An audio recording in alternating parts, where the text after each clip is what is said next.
For today's recipe, here I've taken 4 medium-sized potatoes and then going to slice them, neither too big nor too small. As you can see here, I've sliced all 4 of these potatoes. After that, I'm then going to take a pan and transfer all of these sliced potatoes to it. Along with that, here I'm also going to add 1 teaspoon of salt and 4 cups of water. After adding all these ingredients, I'm then going to boil this for a period of 6 minutes on low flame. After 6 minutes, once the water starts to boil, you can then switch off the flame and strain all of these potatoes. After straining these potatoes, it's important you dry them to prevent any moisture.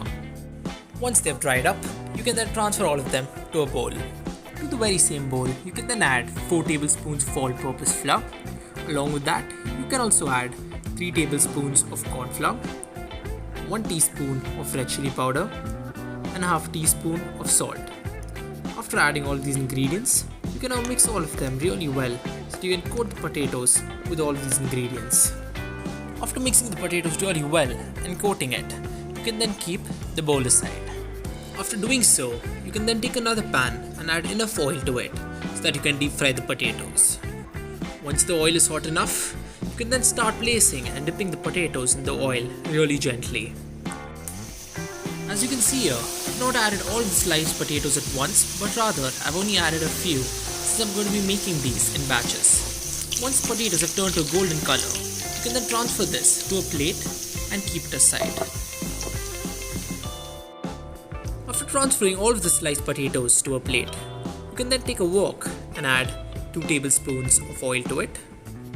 Once the oil is hot enough, you can add chopped garlic cloves of 10 garlics. Along with that, here you can also add 2 chopped green chillies, 1 chopped capsicum.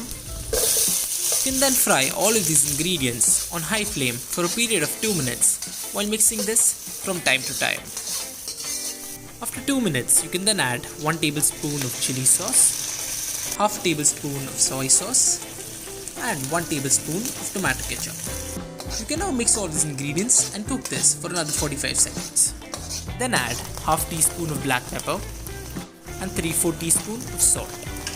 Here you can also add the 2 tablespoons of honey, which I usually prefer adding only after adding the fried potatoes.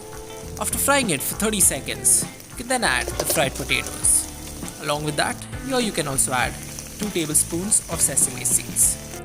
After adding these 2 ingredients, you can then mix this really well with the rest of the ingredients. After mixing it, you can then add 2 tablespoons of honey to it.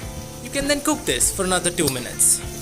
After 2 minutes, as you can see here, the potatoes have cooked really well with the rest of the ingredients. You can now switch off the flame and your dish is ready to be served. So if you did like this recipe, I'd request you to please click on the like button and don't forget to subscribe to my channel. Thank you so much.